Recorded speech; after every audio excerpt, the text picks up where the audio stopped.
We're closing out 2024 and heading into 2025. And by now, we have a good picture of how our financial decisions played out this year. So how about a little end-of-year financial housekeeping? It feels a bit like abusive to make us do this right now. It's a good time to make a plan, though, and maybe make some changes if you need to. Here to help us do that is Editor-in-Chief of Real Simple Magazine, Lauren Iannotti. Thank you so much for being here. Thanks for having me. And this is stuff that we really need to do this time. I know you got a lot going on. I feel you. But this is a good thing. If you could just carve out a little bit of time to take a look at this stuff, it'll put you in such good position for 2025. And the first thing you say people should look at is interest rates. Right. And I'm talking about APRs that you're earning or spending. So let's talk about your savings. A lot of people park their savings in a very safe place, but many are only earning like 0.01% interest on it. And that's kind of letting money get away. Right now, banks are offering 4 to 5%.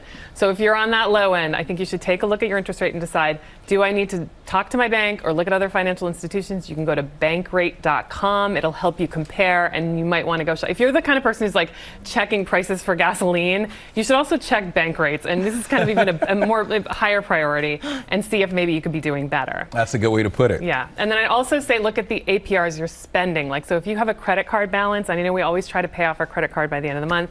If you have a balance and you should look at your interest rates. They're all variable these days, right? And your bank has to let you know, but do we read every single email from our bank? No. Do we read every piece of mail? No. So check your interest rates. If you have an 18% or 20%, do not hold a balance on that. You have to think about this and maybe think about transferring your balance to a lower rate and give yourself a little time to pay that off. Let's talk about the strict deadlines at the end of the year that you say we can cash in on, especially when it comes to our health benefits. Right. So this is why I know you're thinking about the holidays and you don't want to think about this, but you got to think about this because the end of year is coming. And if you have health benefits, you've got to use them up before the end of the year. Maybe you've done a lot of doctor's appointments and you hit your deductible, then do more because now you have hit your deductible. So you will be able to get procedures and other things without having a big paycheck, check coming after it. And then I would also say if you have an FSA, which is a flexible savings account, a lot of people are doing that to avoid, they put a little money away every month to avoid having a surprise health bill. You're going to want to take a look at that because it doesn't roll over. So if you have benefits that you don't spend, and like the average person in 2022, or 50% of people who had an FSA in 2022, forfeited $441. Poof, wow. Gone. So spend it before it's gone. You can spend it at the drugstore on like sunscreens or over-the-counter medications, dental, vision. You can definitely spend it, and you want to spend it before the year is over. Get it done. That's yeah, good get advice. it done. Yeah, another reason to look at this before the end of the year. The other thing you say that's really critical is to figure out where you're spending your money. How does one do this? Right. So we know the best way to set a budget for 2025 is to know what your budget was in 2024. And if you weren't somebody who sort of maniacally watches that, a great thing to do is get an aggregate look at everything you spent, credit cards, debit cards, like where the money was going.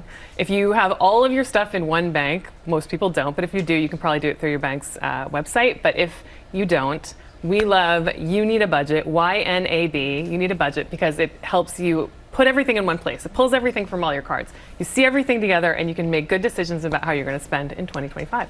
So how else can we put our best foot forward? I mean, is it changing some habits? Well, sure. I mean, you can look at those habits. After you made that budget, look at your spending habits and see where you might want to make changes. But also, are you investing? Americans have been doing a really good job. It's been increasing Americans who are invested in the stock market.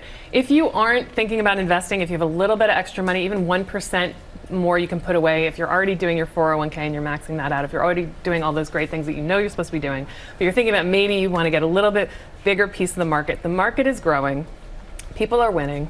If you want to get a piece of that, think about a brokerage account. You can think about getting into ETFs if you're kind of ambitious and you want to learn it yourself, or attaching yourself to an index fund. These are things that grow. I'm not talking about winning the lottery. I'm not talking about gambling. I'm talking about parking it in a place that's going to grow a little bit for you, little by little. It's just going to be there. You're going to ignore it, and you're going to see great returns. Because you can start small. I think when people hear investments, you think about putting a big chunk of money away and investing it into something. No, little by little, put it away little by little, and let it grow, and sort of leave it. And that's the way you're going to. One day you're going to go in there and look at it and be like, wow, look what I did. I'm in great shape for 2025. You're the best, Lauren. Thank you very much. Thanks we appreciate it. Yeah, thanks for joining us.